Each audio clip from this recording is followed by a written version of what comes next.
You're listening to the ESO Network, your station for all things geek.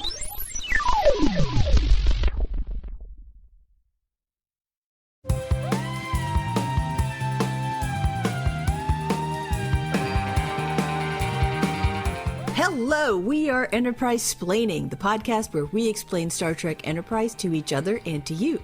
I'm Maria, and these are my co-hosts, Jamie. Hi. And Bill. Hello. Today, we are going to be talking about the Star Trek Enterprise episode Judgement. However, I'm the only person here who's actually watched it, so it's my job to explain to my co-hosts what happened on the episode. But before we get to that, just a quick reminder, we have merch. What? This is the first I'm hearing of this. I know. If you go to the ESOnetwork.com site and click the link to the TeePublic store, you can buy EnterpriseSplaining or adorable Porthos Appreciation Society t-shirts. They're so cute. So great. Okay, computer, tell us about the episode we're talking about this week. Judgement. Archer is put on trial for crimes against the Klingon Empire. Oh, man, this episode, if there is not a court scene in this episode, I'm going to be so mad. You'll be fine. So now it is time for Two Truths and a Lie. I am going to tell you two truths and a lie about this episode so you can guess which is the lie. Ready? Yes.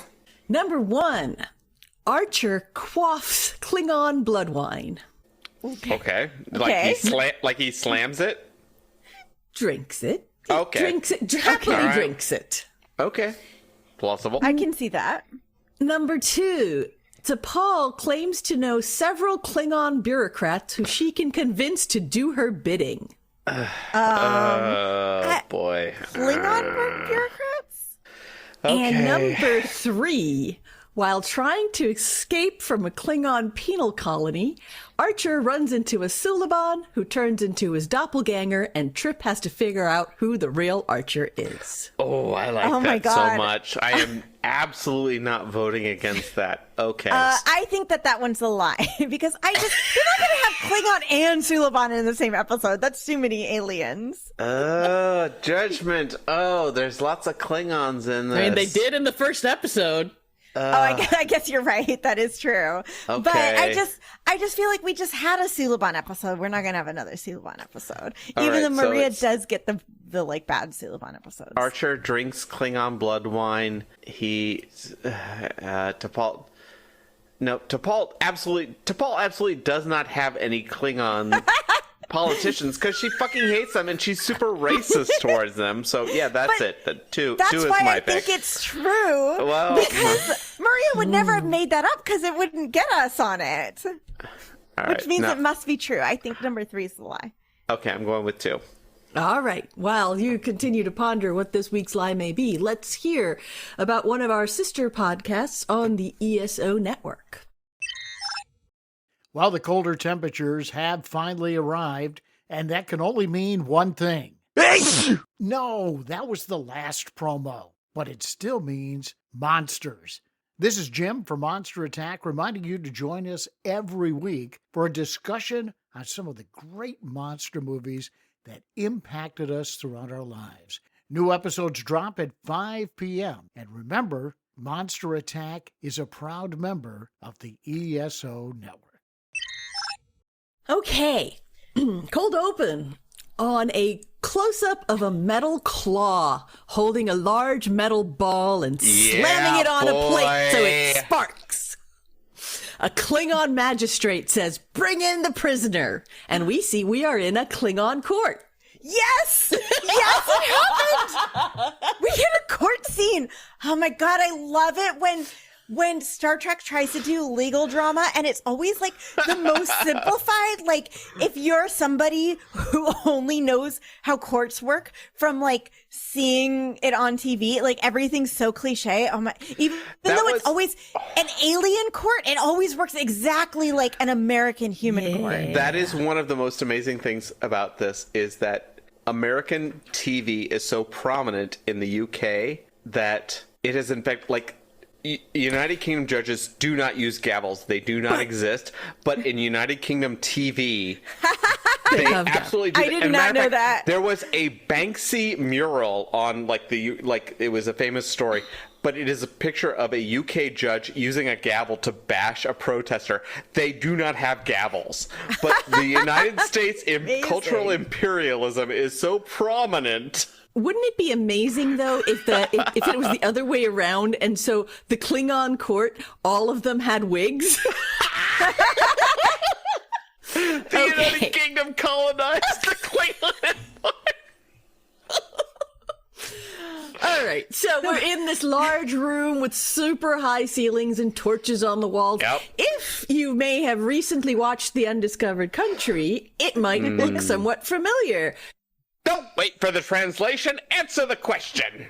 Have you watched The Undiscovered Country recently, Jamie? Yeah, so Maria, the other day you on our Discord, you were like, "Hey, might be useful if you've seen this movie." And it's is it Star Trek 4 or 6? I can't even remember. I just know it. Okay, It's 6. It's the last one, I think. And Shakespeare Klingons. I turned to Eric and I was like, "Is that the one where the Enterprise crashes?" And he's like, "No, it's the one where they're racist to Klingons." And I'm like, "I don't remember that." Which, here's the thing. We did watch this movie like 2 years ago. It's not like I saw it 15 years ago. I don't remember. Like recently. So I was trying to remember it. And then he goes, "It was the one where they go to the prison planet." I was like, "Oh, okay. I remember them having to like bust out of prison." But for some reason, I remembered. I was like, "Oh, right. It's the one where Uhura like wore a sexy outfit to somehow like trick them into breaking them out." So then we watched this movie and there is no point where Uhura is like wearing a sexy outfit. So I'm honestly not sure. I feel like it must have happened in a different movie. Or maybe it's just a fantasy I created in my head. You might be conflating it with the Futurama episode where she does the fan dance for Bender. No, I'm like, is that where I'm getting it from? Maybe. I could have sworn there was an episode where Uhura had to like do something sexy to like break them out of something. You guys are looking at me. You know what? Honestly, maybe it is just a fantasy that I created because I wanted it to happen. But I did watch it again because clearly I did not remember this. And the only thing I want to say about it is that Kim Cattrall is perfect. My favorite Vulcan was the way she had like this slight smirk she would do. So good. And also Christopher Plummer, amazing. Fantastic. And the small scene with Christian Slater, I was just excited to see Christian Slater. It was weird. I was like, I don't know why he's here, but I'd love to see it. Yeah, I don't know, the movie, I had such a fun time watching it. I was like, as we were watching it, I'm like, this is so much fun. But I have to say at the end, I see why it was forgettable.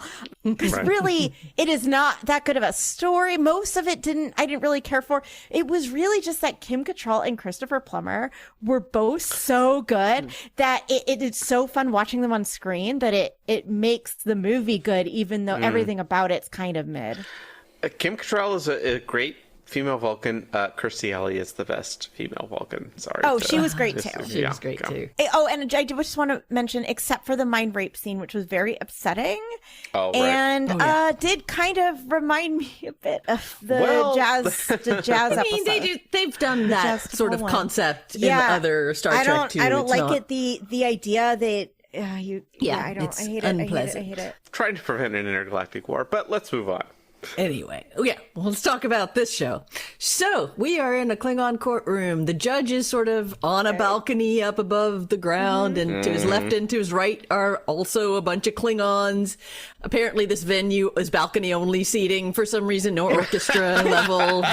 Yeah, is it the same that was in the movie where it's just like in the center are the people who are being defended, and then and everybody's like looking down on them. So it is sort of the same as the movie, but it's a TV show, so it's smaller and less like it's brighter. It's a little different. We don't have that was 10 years ago. We did not keep that set around. The room is much smaller than it wasn't. Like, it's just all kind of smaller and brighter. Anyway, a large door opens and Archer walks in, being led by two Klingons. He's handcuffed. The crowd start beating their spears on the ground and chanting, "Jog, jog, jog." More on that later. The magistrate tells Archer that he stands accused of conspiring against the Klingon Empire and wants to know how he pleads. Archer pleads not guilty, and the crowd once again starts yelling. The magistrate says that this tribunal will convene tomorrow and he will be given a chance to prove his innocence. If he cannot, there is only one punishment. It convenes tomorrow. So Tickling. what are they doing right now? Right. That was my question. Like, what, did you just get together just to do this little, like, okay, I'm gonna just, like, they brought all these people in to do that? But nope, that's what it is. This reminds me of, like, you see the videos of actual court trials. All right, this is the hearing. We plead not guilty. All right, we're going to schedule this for 11 o'clock on September 13th. We're going to bring this back now. All right, moving. Next case. They brought all these guys in, the whole audience, for like a 3-minute scene. Like, they could have just sent him an email. I know. This could be done by an email. But the crowd starts yelling again, and theme song, which brings us to the Diane Warren update of the week. Jamie, what you got? All right. So there was a profile this week on Diane Warren in the Hollywood Reporter. Calling it a profile is a little bit... it's not... It was very short, is what I'm saying. The title... I'm sure people who read the Hollywood Reporter know who Diane Warren is. Oh, people who read the Hollywood Reporter know who Diane Warren is. But that's why it was on only a specific aspect of Diane Warren. It was by Chris Gardner, and the title was Diane Warren, Cat Crusader. Oh. And then it said, she may have 16 Oscar noms and a Rolodex full of rock stars, but she'd rather hang out with her cats than hit the red carpet.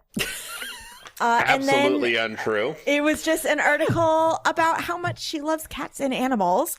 Aw. And it talked a little bit about her ranch in Malibu, which she said she has named Mouse Butt Rescue Ranch.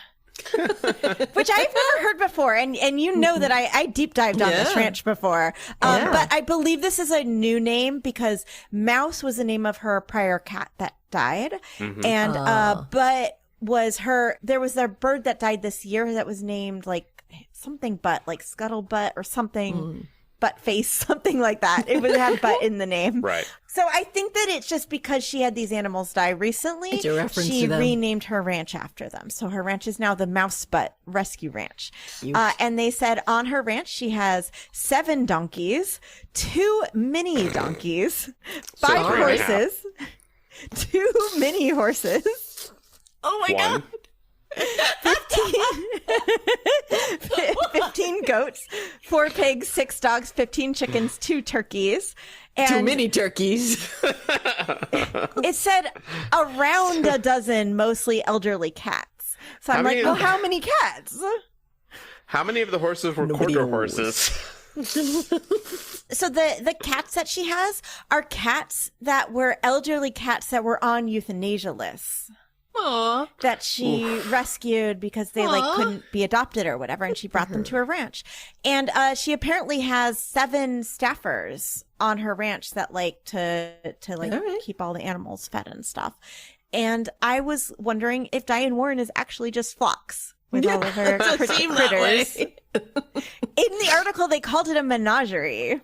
Oh. And I was like, not unlike Phlox. Yeah. Anyways, that's really it. Nice. It's just, I love this. I love that we got more information about Rescue Ranch. And I love that we got an exact like number, like what, because in the past I've been like, what animal, like how many animals does she have here? She has quite a few animals. Yeah, that's a lot of animals. Including lots of mini animals as well. Yep. Sorry, I just love that it had to be like donkey and then mini donkey, not donkey. Mini horse, not horse. Diane Warren has a shrink ray. She's doing horrific experiments.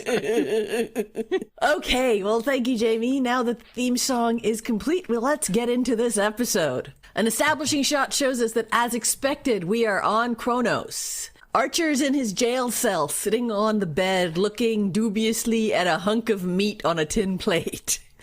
He sets it aside as the door opens, and the guard lets Phlox in, saying he has 5 minutes. Phlox asks how Archer is. The guard is standing right behind Phlox, listening to their conversation. Wait, Kronos is the Klingon homeworld. Okay. So the guard is kind of listening to their conversation. Archer says he's been better. Phlox starts to scan Archer, saying loudly that xenopolycythemia can be highly contagious. I'm surprised they haven't put you in isolation. The guard starts to back away and stands outside the cell. Yeah, my boy. Remember when Archer was like, oh, the Klingon High Command love me? Like, he was like, so like, oh, I'm sure they would do a favor for me if I asked. Keep that in Fool mind. that he was. So this gives Phlox and Archer a little bit of privacy so they can talk, while Phlox pretends to examine him. Phlox tells him that the Enterprise has been there for a while, but the Klingons refuse to let them see Archer. Finally, T'Pol convinced them that Archer's condition necessitates a visit from his doctor. Now, here's why I know that this episode is already bullshit. Because all of the stuff that Archer has actually done, the Klingons would 100% approve of. So Well, wait, I'm but- curious to see where this goes. I wonder if it's the time that Archer fought all those Klingons in the E-Team episode, the A-Team episode. Sorry, Yeah, our they episode don't- on it was called E-Team. They would not care about Marauders. that. Yeah, Marauders. they would not Do care you, about do you that. think the No. Klingons are like, you like fought some Klingons? No, You, like, this kill-" is- I feel this like is- they would like. They'd be like, I don't know, like you kill you. Maybe it's because he used trickery. This They're is- like trickery this is- doesn't count. This is some Suliban shit. All right. All the stuff Archer has actually done, they're cool with. All right, let's move on. Phlox says that T'Pol sends her regards. And Everybody on the ship is really happy. Things are great there. how yeah. are you doing? Yeah, I mean, we've seen how well that ship runs when Archer's not there. And she assures him that Starfleet and implausibly the Vulcan High Command are doing everything possible to get him released. Bullshit. I'll buy Starfleet, but not the Vulcan High Command. No luck yet, but they are looking at other options. Whatever that means. Yeah. Archer says that when this is over, no matter the outcome, to tell T'Pol that he's counting on her to get the Enterprise safely out of Klingon territory. The guard is still just outside the cell looking through the bars, and Phlox asks about the accommodation. Archer complains about the food, and Phlox actually scans the leg of whatever that he was. Right. He says that while it doesn't seem appetizing, it's clearly a good protein source, and he suggests that Archer eat it. Right. Another Klingon shows up. He has long white hair and a long white beard. He's being played by J.G. Hertzler, who is very used to this makeup because he played Martok on Deep Space Nine. Oh, that's why his name's familiar. We recognize his voice. Well, Steven recognized his voice immediately. He asks if Archer is infectious, and Phlox tells him that he doesn't think he is. He tells Phlox to return to his ship in that case. He refuses to let Phlox have any more time with Archer because he isn't there to treat him. He's just there to make sure he's not contagious. Wait, I'm like so confused because I thought this was a fake thing, that they It were is a just fake doing thing. it to get somebody in. But then I thought the point of the fake thing is to be like, oh no, he's contagious and you can't go near him. But No, now it he's was like, just oh no, he's not contagious. So then I'm like, well then what was the point? It was just to get Phlox in. Okay. That was all. It's a storytelling device. I thought yeah. the contagious part of it was good. He was going to be like, No. none of you Klingons can go near him or something. We never hear about this disease again. That's just the dodge. Yeah. Don't worry Okay. about it. Okay. So Phlox reluctantly leaves, and the Klingon introduces himself as Kolos, Archer's advocate. He tells Archer that the tribunal is about to begin, and he walks out of the cell. Archer follows him, protesting that they haven't even had a chance to talk about what happened. Kolos says he's familiar with the charges, but Archer says he's not familiar with their justice system, and he wants to know what to expect, which Archer has been in a Klingon court before, but okay. For a minute. Yeah, that's fair. He wasn't for like a wasn't whole, very especially long. when you're on, it's reasonable to me to be like, hey, can you explain your justice system before I go through it? Kolos is having none of this. He says the evidence against Archer will be presented. Archer asks when he'll get to testify, and Kolos says he won't. Kolos will conduct his defense. Archer should not speak. Oh, I bet this is going to go super well. Yeah, I can't imagine telling Archer not to speak. Yeah. So Archer wants to know how Kolos can defend him if he doesn't even know what really happened. And Kolos insists he knows what happened and that Archer should not speak. Kolos will speak for him. Yeah, I don't like this. I get why you wouldn't want to have somebody testify against themselves, but like a good lawyer would still want to know the story. Talk to their client and find out what happened. All right, this is 100% a kangaroo court. All right. So we're into the courtroom. The audience of Klingons is once again banging their spears and yelling, "Jog, jog, jog." All men? Yeah, I don't know. It's hard to tell, but yes, probably. Kolos explains to Archer that this means enemy. Archer says he hopes that they aren't the jury, and Kolos says there is no fucking jury. What are you talking about? And then the prosecutor, Orak, walks in, and everyone starts to cheer. The magistrate walks in, goes into his little high-up seat and convenes the tribunal and asks Orak, the prosecutor, to proceed. The prosecutor immediately calls Duras, son of Toral, which, man, these Klingons don't have a lot of names, do they? Like Duras No, they again? don't. Yeah. Really? Wait, We're back to that. Doras. Anyway. Is Doras the annoying character that First Flight Pod always talks about as the really annoying character that we haven't met yet? Oh, I don't know. This character definitely seemed like a one-off. Like, I don't, it didn't feel like we were going to see him again, but maybe. Anyway, Kolos asks him to recount his encounter with Archer. He calls him Captain Duras, but Duras corrects him, saying he is no longer a captain, but a second weapons officer. He was reduced in rank, and he blames Archer for this disgrace. Duras starts telling his stories, and we do one of those flashbacks, but from someone else's point of view, so you know it's not accurate. Yeah. We've got an unreliable narrator, but we're seeing what it would be like if it was. Sorry, First Flight Pod, it is Duras. It's like they have a Duras segment, and like Duras is an annoying character.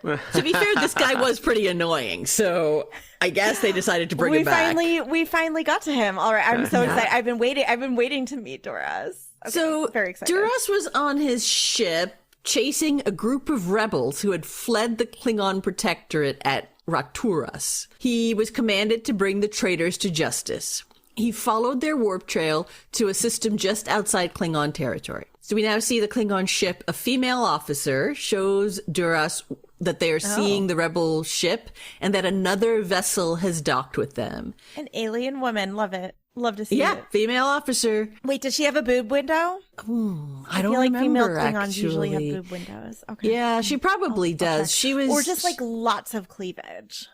I didn't notice it, so I feel like maybe not, because I would have noticed lots of cleavage, you know? You know me. Weird for Star Trek. Okay. I just might have missed it. Who knows? Anyway, they're seeing the rebel ship. It's docked with another vessel. They put it on screen, and of course, the Enterprise is the other vessel that is docked. They don't recognize it, but they realize that they have taken the rebels on board the Enterprise. They scan their weapons and realize that Enterprise is no match for them. So they move to intercept, and they receive a hail from Archer, who looks surly. Duras demands to know who he is, and Archer identifies himself as captain of the battle cruiser Enterprise. Okay, bullshit. A battle cruiser now, huh? Bullshit. I remember, this is Duras's testimony. Yeah. Wait. Yeah. This is him saying this, or we see video of this? We see it. Yeah, we see it, but it's like we know it's that his- it's by it's his his perspective. perspective. Okay. Yeah, okay. So Duras tells Archer that the people he's sheltering are wanted for treason, and he demands that he release them by order of the Chancellor of the Klingon High Council. Archer says that he doesn't know the Chancellor and doesn't give a damn about him. Yeah. He says that he's formed an alliance with these people and is going to support their revolt. Duras threatens to destroy his vessel. Archer threatens back, saying if he fires one shot, he'll be joining his ancestors in the afterlife. Oh god, we fully flipped into the universe where it's the fan fiction version. It's our fan fiction version of.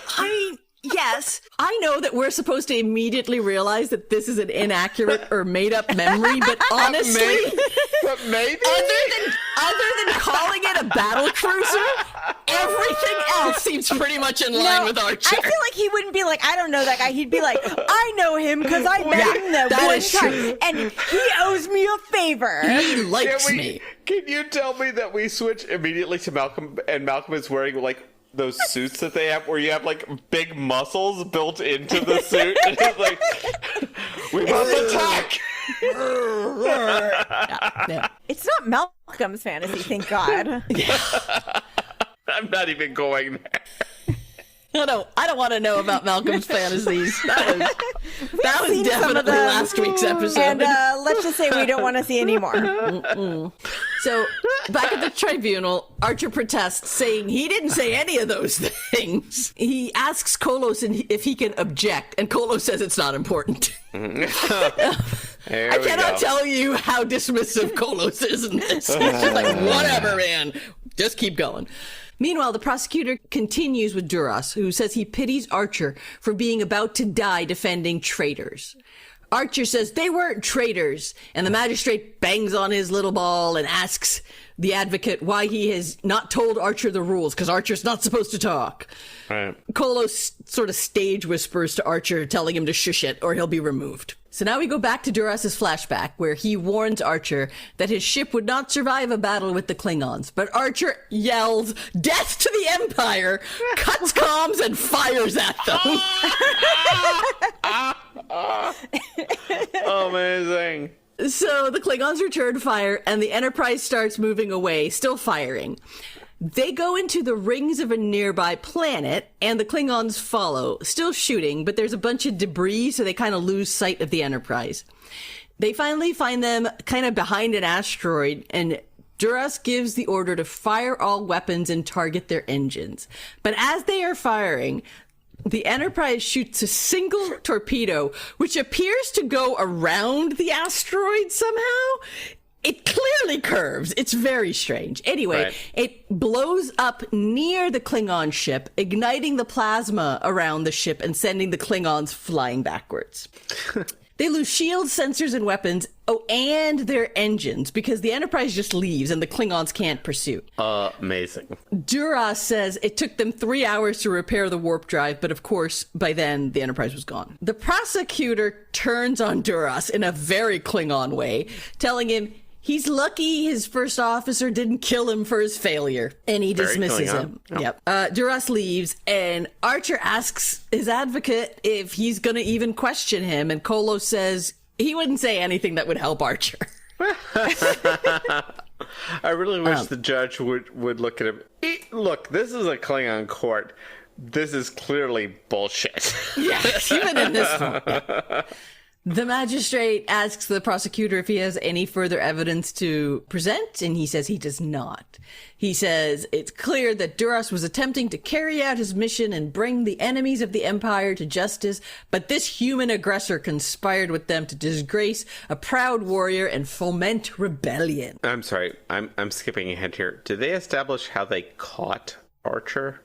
Nope. Like how he was... Okay, well, fair enough. Never asked, never answered. Okay, moving on. Actually, now that I think about it, that might be a never asked, never answered. I'm not sure we ever find that out. They sent him a postcard that said, "Get your free fishing boat if you show up to the Klingon High Command."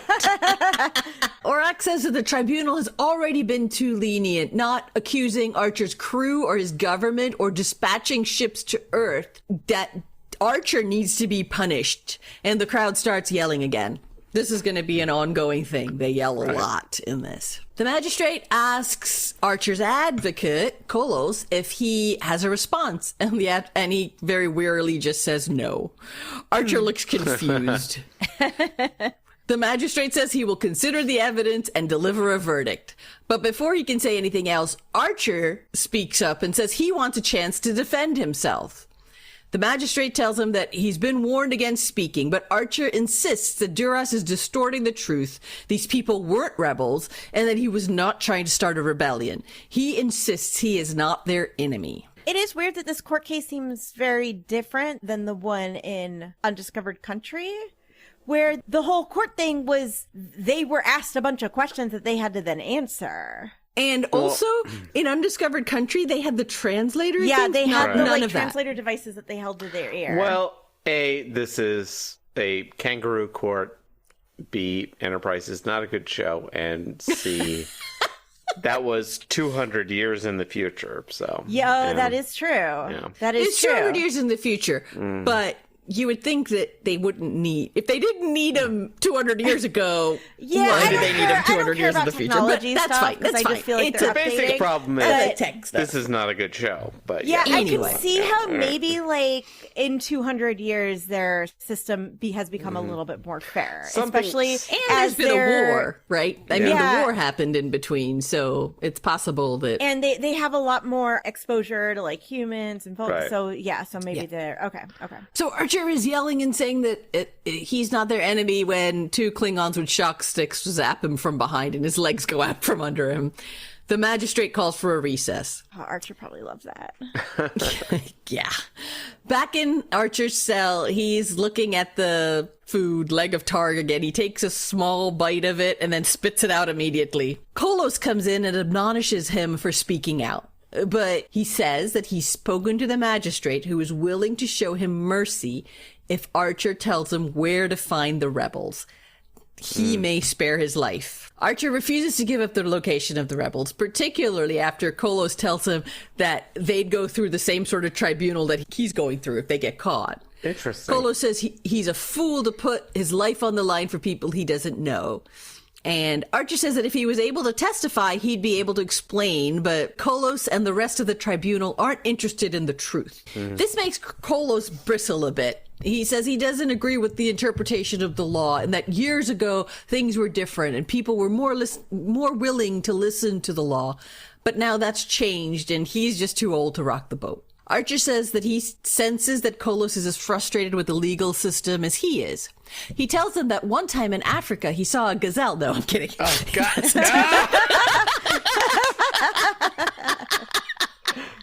Sister, high five. He tells Kolos that he's too scared to stand up for the truth. And Kolos rises to the bait, saying he's not afraid. And Archer tells him to prove it, to challenge them and show them what a real trial looks like. Archer's so good at He's this. so good. And he's very good at finding all the right buttons to push. Yeah. So he tells them to prove it, to challenge them and show them what a real trial looks like. And Kolos bangs on the cell door angrily and looks at him, and the guard lets him out. Back in the tribunal, the magistrate asks if Archer is willing to take the offer and address the tribunal. And Kolos says he does want to address the tribunal, but he wants to testify in his own defense. The prosecutor immediately objects, saying that the time for testimony is over. Kolos argues that no verdict has been reached and that he's well within his rights to present further testimony. And, well, I don't know, man. Like, when Klingons start yelling at each other, it's always more or less the same. So, like, the prosecutor complains. Kolos quotes the charter from the time of Kales, blah, blah, blah, honor. You know how it is. Yeah. The magistrate agrees to let Archer testify. Archer then explains the situation. The prosecutor, Orak, keeps interrupting and asking questions while he's doing this, so just assume that's happening. The magistrate basically tells him to shush it. Like, obviously, I have not watched this episode yet. I can only imagine what this scene would be like if it's Patrick Stewart. Yeah. TNG, calm, chaos, Oh, this chaos, would be chaos, so great. Perfectly calm. And now is the time for truth. I will tell you. Does the truth not matter in the Klingon Empire? None of that. Okay. Okay, wait. Are we about to get like We're the getting same as before, where we actually see it, but now from Archer's point of view? Oh my That's god, right. I can't believe we're getting Archer's point of view. This is gonna be We amazing. get the for real flashback as to what actually happened. It's not for real. It's the Archer version. It's the right? Archer version. It's of the what Archer happened. version. I'm so excited. So the Enterprise received a... So Trip was bombed out of his mind. Malcolm was sexually assaulting a bunch of female crew members. You know, business as usual. Default was telling me not to do this, and I decided to do it. Archer, for some reason, is like a foot taller than usual. Like, he's just so tall. Like, and he's such a good captain. So good. So great. That would have been actually far better. But what they do is they basically say, this is what really happened. Oh, that sucks. Oh man, I really thought we were gonna get like the Archer point of view, and it would be. I mean, it's the Archer point of view, but they're saying this is what really happened. That's so boring. Okay. The Enterprise received a distress call and responded to find a ship with main propulsion down, life support failing, and 27 biosigns. There was a spaceship that was drifting off their plasma coil that was impregnating all the males on the ship. There is no response to hails, but Travis manages to dock with the ship and bring all the people on board. Phlox and Archer talk to one of the aliens who is lying on a bed in sickbay. They're not Klingons? The aliens look actually a little like Phlox. They have kind of ridges on their foreheads at an angle and kind of ridged cheekbones. Other than that, just sort of aliens. Definitely not Klingons, which I was expecting them to be Klingons. Yeah, so was I. There are multiple aliens in sickbay with more coming in. The alien explains that several years ago, their colony was annexed by a species they'd never seen before, who told them that they would protect them in exchange for their allegiance, that they would become part of their empire. Imperialism. They then stripped them of their resources and left, saying they'd bring food and fuel, and they never came back. Oh, assholes. Okay. The prosecutor interrupts, saying that Archer admits that he knew that they were fleeing the Empire, and Archer responds that he knew that their colony had been abandoned and that they would not have survived another week. But the prosecutor says that they were subjects of the Empire and that their well-being was not Archer's concern. Archer replied that they didn't seem to be their concern either. Damn. Boom. There we go. I'm like confused about this because back in Marauders, one of the reasons that they knew that these guys were kind of just like pirates was because they were doing this like piratey thing. And now this seems like it's the Klingons do usual. Do this normally? Right, yeah, Jamie, you haven't watched a lot of TOS. This is Klingon Empire. This is imperialism. Yeah, I'm just confused because in Marauders, the whole thing was like the Empire never would have done this or whatever. But like this sounds like the same behavior to me. Yeah. So the courtroom is kind of grumbling, and Orak, the prosecutor, says, "You see the contempt these humans have for us. He still believes he's done nothing wrong. He aided the rebels, and now he refuses to bring them to justice." When the courtroom eventually calms down, Archer continues his flashback. The alien ship was too damaged to repair, so they let them stay on the Enterprise, making arrangements for people to double up and share accommodations. T'Pol and Archer discuss where to take them and decide to take them to the place they were originally headed, a star system a few light years away. And T'Pol says that empires tend to expand and that they may be caught anyway. But before Archer can reply to that, Malcolm comes in, calling them to the bridge. Now, when I was writing this up, it occurred to me that this scene happens in Archer's flashback, which means he's telling the Klingons all of this, which is kind of weird because he doesn't actually say where the rebels are, where he's going to take the rebels, but it still seems weird, like giving them any information. Also, T'Pol is talking shit about the Empire, and he's just like, this is what happened. Like, it's weird. Yeah, I feel like, so if it was just, we hadn't seen the scene before from the other guy's perspective, then I'd be like, well, it's just showing us a flashback. It's not, but because they did the thing where they're like, no, we're going to show you what he's saying, it does imply that Archer's telling the Klingons all this information. It's so weird. So anyway, Archer and T'Pol go to the bridge where they find, as expected, the snotty Klingon ship with Duras. Malcolm posits that maybe they're bringing supplies to the colonists as promised, and T'Pol points out that it's a D5 battlecruiser and unlikely to be carrying supplies. Right. They are 17 minutes away. After confirming that all the refugees are on board, so Archer tells them to cut their ship loose and go to tactical alert. Aha, says Orak. So you were preparing for battle. Archer replies that he was just preparing to defend his ship, as any good Klingon commander would do, says Kolos. The prosecutor says that Archer clearly knew that they were subjects of the Empire, and Archer says that that may have been the case, but it sure looked like they had been abandoned. And the prosecutor says that by attacking a Klingon ship, he committed an act of war. And Archer says, so what else is new? That's just fucking Tuesday in my world. No, he doesn't. The crowd goes wild. We go to commercial. Wait, he really says that? No, he doesn't say anything. The prosecutor just says he committed an act of war and the crowd goes wild. So back in the flashback, Travis, Malcolm, and T'Pol and Archer are discussing what to do. They've got the specs of the battlecruiser on the screens. They can't outrun the ship, and they're definitely outgunned. But they notice this ringed planet nearby and make a plan. The rings have isolytic plasma, and they think that if they can ignite the plasma, it will disrupt the Klingon sensors. Archer tells Malcolm to rig a torpedo, and they have 11 minutes.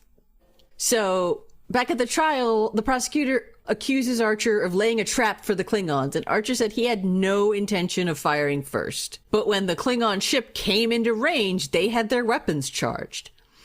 So they hailed them, and now we see what that conversation looks like from Archer's perspective. And I would like for one of you to play Archer. I can do this one. Jamie, summon up all your testosterone, all of your mediocre white man energy. So I'm going to start. I am Duras in this situation. Identify yourself. Captain Jonathan Archer of the Starship Enterprise. You're harboring fugitives. Surrender them. I wasn't aware they had committed any crime. They're wanted for inciting rebellion. From what I can tell, they're in no condition to incite anything. Apparently, their colony was abandoned by your... Turn over the rebels, now! What do you intend to do with them? That's none of your concern. I'm sorry, but I'm not prepared to hand them over without a little more information. If I can speak to someone in your government... I speak for the Empire.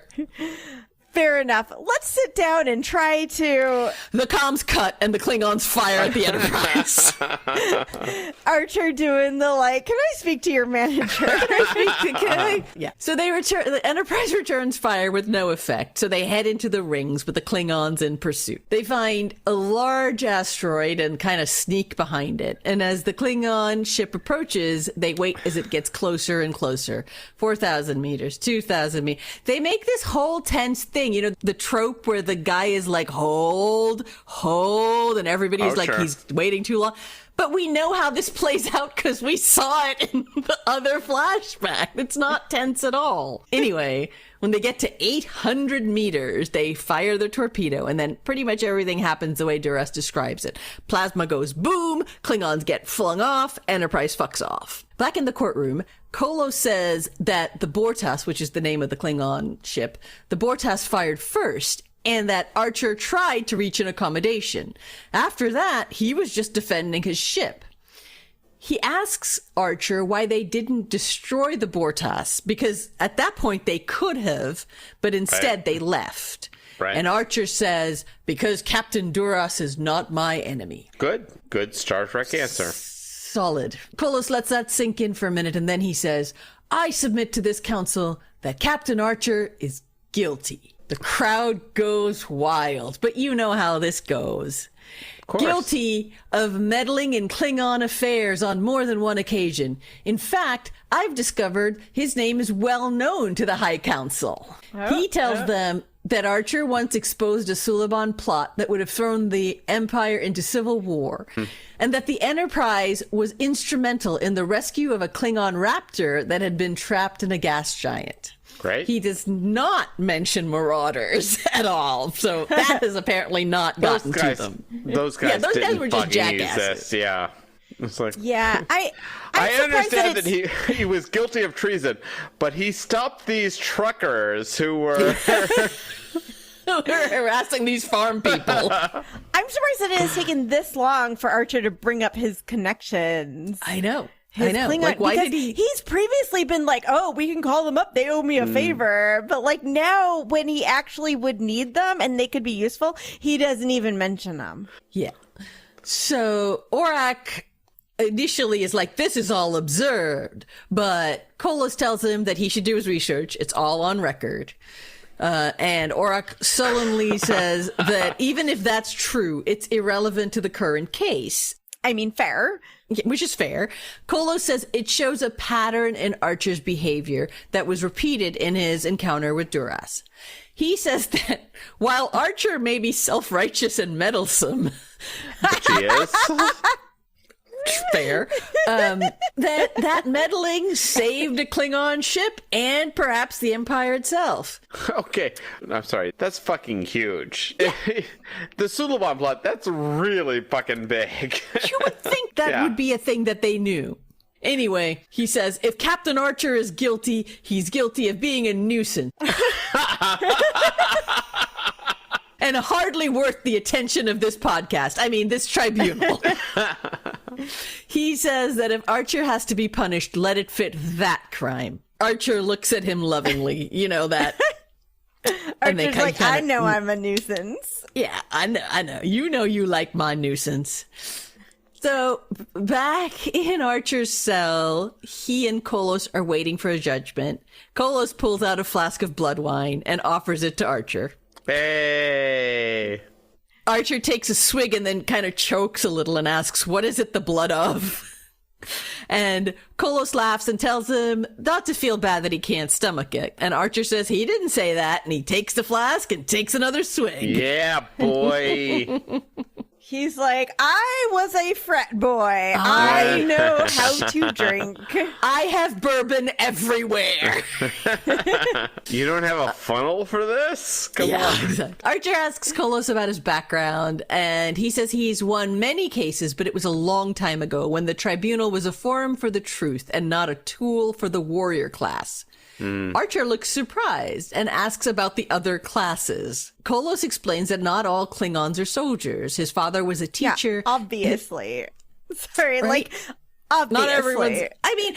But to be fair, like, the whole warrior thing and honor thing is really all we see of the Klingons, Right. so it is But, kind like, of interesting. It makes sense that not all of them are going to be warriors. Like, somebody Right. has to be, like, the Klingon farmer and, like, the Klingon teacher and the Klingon doctor and all that stuff. I mean, that's true, but then you think about the Romulans, and they're all fucking warriors, right? like none of them They're all are. spies. True. They're all... Yeah, that's true. No, I mean, they might we be. saw the Romulan planet in that TNG episode with Spock, and, like, we saw just normal that's true. people going about their That's business true. and, like, kids and stuff. That's No, true. there's a whole thing about the non-warrior class Klingons, the people who Exactly. support the Empire, I mean, it makes sense. If you're at war with somebody, the only ones of them that you see are the warriors. warrior ones. Right. Exactly. Kolos says his father was a teacher, his mother was a biologist, and they encouraged him to take up the law. But now he says all the young people are eager to take up weapons instead. Kids these days, blah, blah, blah. Used to be a great society. Honor, honor, honor. You know. Fucking Zoomers on their... taking up battlets and on their basically, phones. This and- is like what Worf would say, but the opposite. Exactly. Like, it used to all be about honor and fighting, and now everyone just, like, wants to go into law. But he does talk about honor. He just talks about, like, he basically says that if Duras had destroyed the ship, he'd have been named a hero of the Empire for murdering a bunch of helpless refugees. And he's like, how is that honor? Interesting. Yeah. Archer says that for thousands of years, his people had similar problems. He talks about the 3 world wars that nearly destroyed them. And Kolos asks what changed. And Archer says, a few courageous people began to realize they could make a difference. Which honestly is not super helpful information, but okay. Because I was just like, oh, tell me, because I feel like we're in a situation now where I would like to know how to make things better, and that is not helpful. Through all human history, there has been a few courageous people trying to make things better. Realize they're they can not make a always difference. successful. Most of the time, a few courageous people not successful. Exactly. The world we're living in right now is impacting my opinions on a lot of this too, to some degree. But there are people, there are protests, there are people who are trying to make a difference. I agree, but that's not a few courageous people. That's a lot. That's 7 million courageous people. Yeah. That's not like a handful of people that like wanted to make a difference. That is all the people coming together. And the reality is it's a few courageous people who are in the right positions at the right time to be able to make a difference. But anyway, as Kolos is contemplating this, the guard comes in to get them because the judgment has been made. Back at the tribunal, The magistrate is slamming his little ball and giving his little judgment. He says that Kolos has made an impressive case and that he's inclined to believe that Archer is a victim of his own foolishness and was not fomenting rebellion. But, as prosecutor Orak has made clear, the laws of the Empire have been violated, and Archer has to pay for this offense. He therefore finds Archer guilty as charged. But... Oh my God. they can't ignore his help to the Klingons, so the sentence of death is commuted. So is he going to the prison planet? But, Jonathan Archer, you are condemned to the dilithium mines on the penal colony of Rurapente for the remainder of your life. Which I only knew because Maria told me to watch this movie. You have to watch it. So, if that sounds familiar, it is almost word for word the same dialogue as in the Undiscovered Country. We go to commercial because, this episode's still going. So we're 15 minutes into this episode. God. So, back at the tribunal, Orak and Jonathan the Archer is in a cave mining. Oh, no, we're still in the tribunal. Orak is protesting along with the rest of the crowd. They want a death sentence. Kolos says that sentence is death. The average lifespan of a prisoner at Rurapente is 6 months or a year at most. He rails at the magistrate, saying that the chamber has lost all its honor, and how dare you, and you have honor, blah, blah, blah, the usual. Anywho, Klingons. This ends with the magistrate getting so pissed off with Kolos that he finds him in contempt, because contempt is a thing in Klingon court. Sure, why not? Sure. Finds him in contempt, banishes his ass to Rurapente too, but... What? Oh my God. But for 1 year, not for his whole life, just for a year. But still, pretty shitty. These guys don't fuck around with their contempt laws. No wonder this advocate was not trying very hard before. He was like, fuck, I'm gonna get to fucking Rurapente. That's bullshit. Anyway, they both get dragged away. Finally, we go back to the Enterprise. This is the first we've seen of the Enterprise that is not a flashback. T'Pol is on the bridge explaining to the team that while the Vulcan High Command will continue to lobby for the captain's release... Oh, sure they will. Right. The Klingons have told them that they have to leave immediately. The boys all protest, but they don't really have a choice, so they discuss options.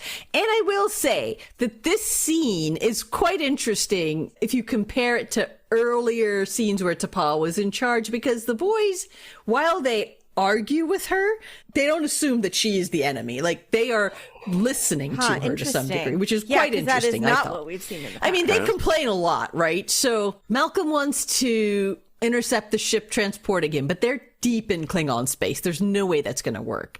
Besides, the captain gave clear orders for them to leave and not to put the ship at risk at any further on his behalf. Ship says, so you're saying we just forget about him? T'Pol says that they can try other diplomatic channels. She says, and I quote, "I've dealt with several Klingon bureaucrats in the past. Some of them can be persuaded." And I'm not shitting. That is how she delivers that line. So she fucked them. Yeah, that's what it sounds like to me. That's what it seems like. Next scene. Interior, Rurapente. Interior Rurapente. It is a lighter, brighter, much smaller Rurapente than we recall.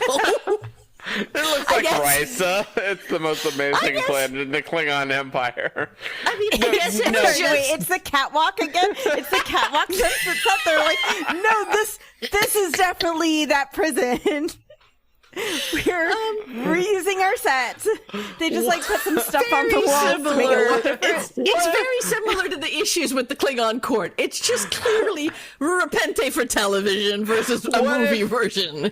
What if the Klingon Empire is so severe and like what we know of it is so severe and like utilitarian? Is like, and they go Rurapente. This is hell for Klingons, and it's the most amazing pleasure planet in the entire world. I mean, it's just, I guess it was just starting out like young and optimistic, trim and athletic, but over the years, like the best of us, it just got darker and bigger and more depressing. Like, what would warriors hate? Yeah. Women walking with their boobs out Happiness. and pina coladas and sunlight. Well, one thing does seem to have stayed the same. Klingon guards are assholes. Right. So Kolos is mining with his pickaxe and suddenly kind of loses his breath. He stumbles. Archer comes to check on him, and as he's doing that, a guard comes by and pain sticks Kolos, who falls over. I gotta take a minute here, though, to talk about Archer in this scene in Repente. At first, I thought he was actually dressed exactly in the same outfit as Kirk, but he wasn't. But Okay. it's very, Oh, 'cause very similar. I actually forgot. So one of the things that I remembered was when they were in the prison that they wore ridiculous outfits with like giant fur things. Yeah. So he's in one of those, but I think they intentionally made him look like Kirk because his hair and his makeup very sure. much like he's got the shadow on his face, the beard, and all that. It seems like it's a nice nod to that episode. Anyway, Archer comes to defend Kolos, gets in a fight with the guard who shock Of course he sticks. does. Yeah, okay. He takes away his shock stick. He sticks the guard back, but the numbers are not in his favor here. So he gets taken out, and the guard says that if there's any more trouble, he'll spend the night on the surface, which is extremely kind for one of these repentant. Like in Undiscovered Country, Archer would be out by this point. Like, Yes, he sir. In literally Undiscovered attacks Country, a guard. they had to go through a whole thing to escape to the surface. But like, wait, it turns out you could just like hit a guard and they're like, you're going to the surface. Because then they wouldn't have needed to go through the whole escape thing. Yeah, it's a whole thing. Anyway, Archer and Kolos are basically lying on the ground at this point because they've both been shock sticked, and Kolos tells him he's an idiot, but Archer explains that he likes it when it hurts. No, he doesn't do that, Yeah.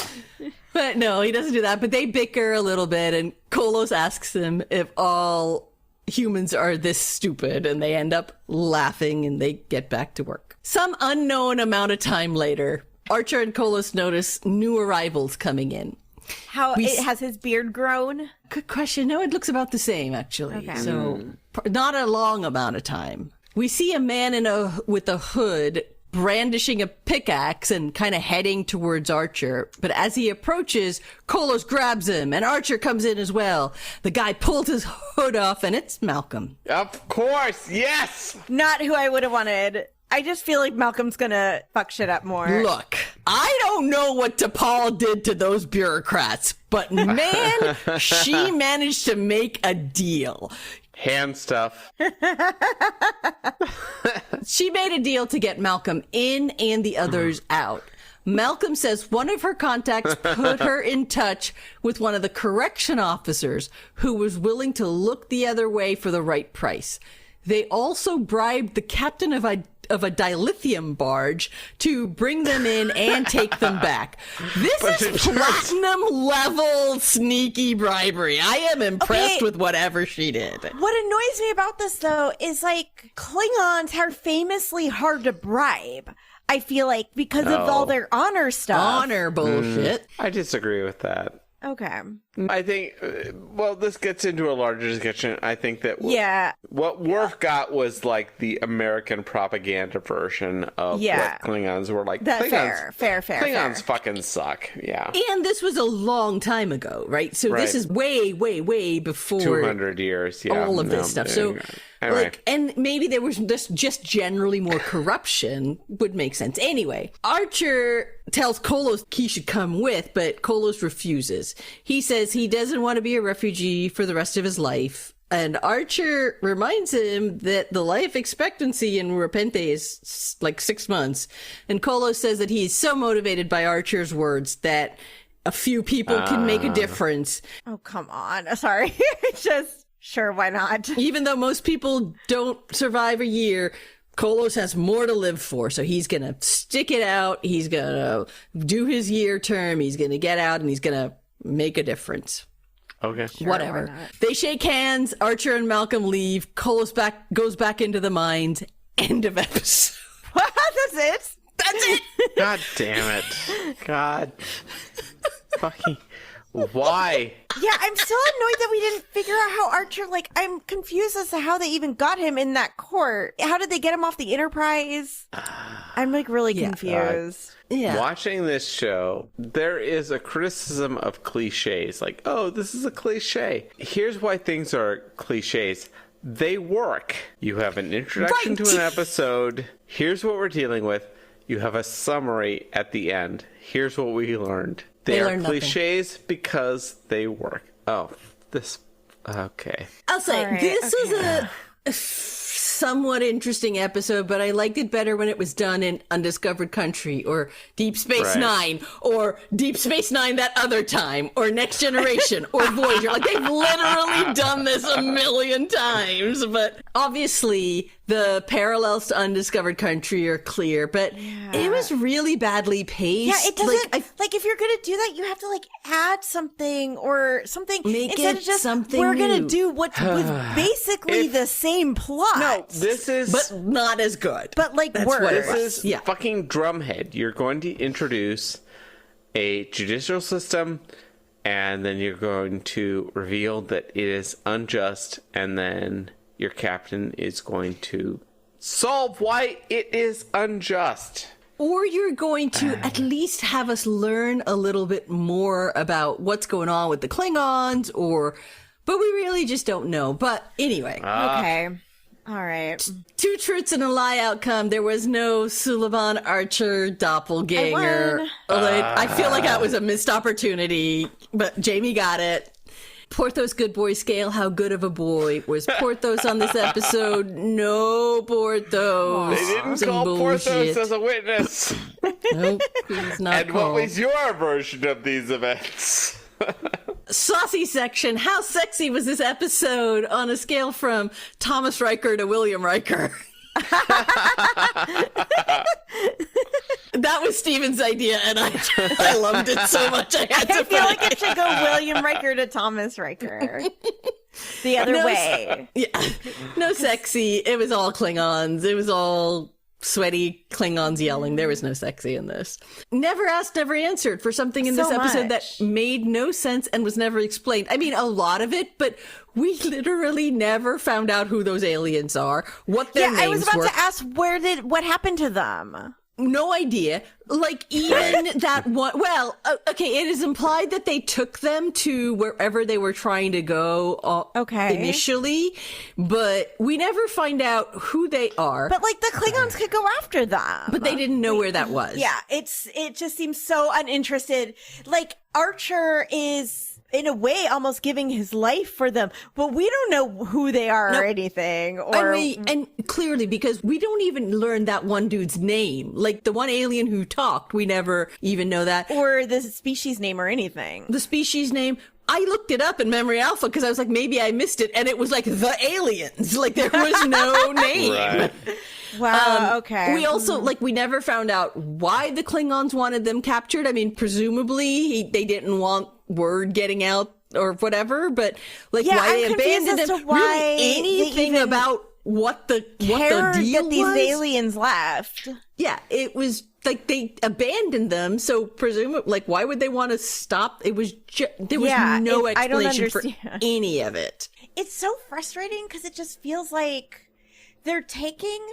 like the outline of something that could potentially be a good episode. They know how to write a Star Trek episode, take the outline. But the thing is, you have to fill in the details. And if you don't fill in the details, the rest of it just doesn't work or make any sense at all. And I mean, I feel like they could have really told us a little more about the Klingons in this. We could have learned more, but not real. No, they just felt like they didn't need to do that. Technical difficulties, the most technobabble thing in this episode. I didn't put anything in here. I mean, it was mostly courtroom drama. There was not. Yeah, it wasn't a lot of tech stuff happening. Okay, yeah, you could talk about what the hell they did in the Rings of the Planet or whatever. It was just all just general Star Trek. What the Phlox, the creepiest thing that Phlox said or did this episode. Where was Phlox? Not much Phlox, just at the beginning when he came in to check in on Archer and tell people that, that he was contagious. Whatever, yeah. Yeah. Okay. Yes, chef. Any mentions of chef or food? Targ legs. The targ leg. The targ legs. I wonder if that was like a big turkey leg or something. That's what it looked like. It looked like a giant kind of skinned turkey leg. Roasted turkey leg. Yeah, that's what it seemed like. Good job, Chef Dorothy. Yep, there's no Where's HR and really certainly no Marco Polo. Yeah, because it's like not even taking place on the Enterprise. So it's like, Klingons do not have HR. Klingons do not have an HR department. Yeah, I will say that from that perspective, like, I felt, and you guys can tell me if I was wrong or if I'm right about this, but I felt like the guys were better to T'Pol than they have been in the past. Like, they listened to her. They didn't immediately. Every time Archer is not on the Enterprise, T'Pol is in command. Things go well. Things go well. Well, but it used to not go as well when Trip was also there, because Trip would be constantly interrupting her. Yeah, but Trip was here this time, so that's why I'm surprised. And he still pushed back, but was sort of wasn't quite as, I think, aggressive about it. Okay. There was also one scene when she's kind of telling them what's going on, where Travis is like, how bad is this Repente place? And she says to him, and she sort of goes really gentle, but also kind of, if you think, like, she's really kind, but it also seems like, if you think about it in a professional context, it's kind of patronizing, where she's like, it is inhospitable, is what she tells Travis. But she's like trying to be gentle with him. I would try to be, Travis is somebody who needs people to be gentle with him. Yeah, and that's exactly what it seems like. Yes, that's it. So, this is the segment of our show that we like to call Will's Hollow Rex, brought to you by Eric. Trademark, where we give our recommendations for non-Enterprise related content that we've been consuming in our holodecks this week. Bill, do you want to go first? What you got? I do. My recommendation for this week is a 1973 movie called The Last of Sheila, directed by Herbert Ross. It is a classic murder mystery movie. It is written by Anthony Perkins and Stephen Sondheim. Wow. Weird, huh? Interesting. It is a fantastic movie. It is a group of actors, producers, TV people. 1 year after the murder of his wife, they are going to be invited to a murder mystery cruise where they are going to be invited to solve a bunch of crimes. And it turns out that maybe these fictional crimes aren't so fictional after all. So, The Last of Sheila, 1973. Check it out. Jamie, what you got? I have a video game today. It is Valhalla, the game where you are a bartender at a bar in a dystopian cyberpunk world. And people come into your bar and you mix some cocktails and chat with them and learn about their lives. It's by the same people who made Coffee Talk, which is very similar, but except in a Portland coffee shop in alternative universe where there's like fantasy creatures also. So yeah, very similar. There's not a lot of actual gameplay. It's mostly just people coming in and you're chatting with them, and periodically you have to make them a drink. It's more of a like visual novel. I really like it. I actually tried to play this a couple years ago, but I couldn't find it because I'd been told it was called Valhalla. It is spelled VA-11 space HALL-A. Oh. Somebody had told me about it, and then I tried to play it, and I was like, and I'm like, I don't know what this game is. I can't find it.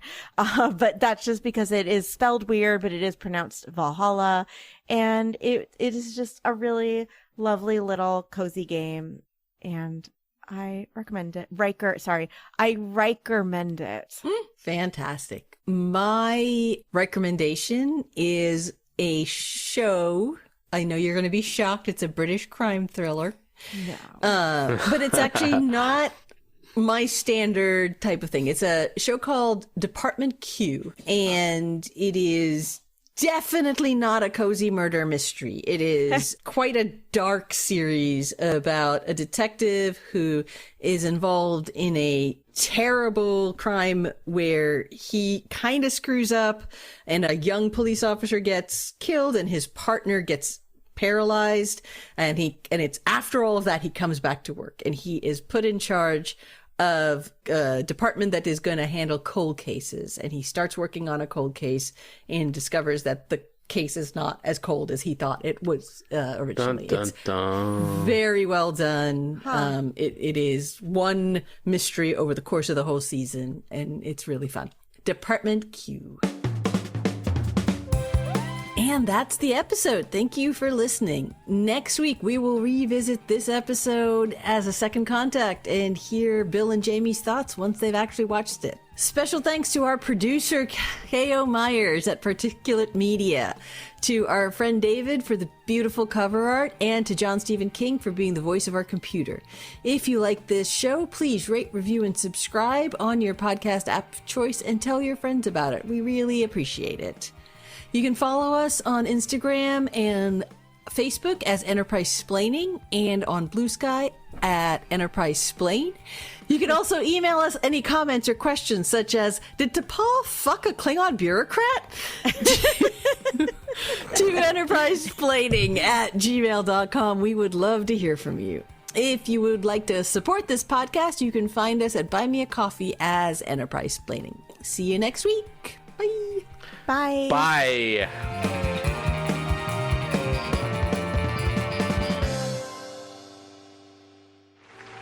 Computer and programs.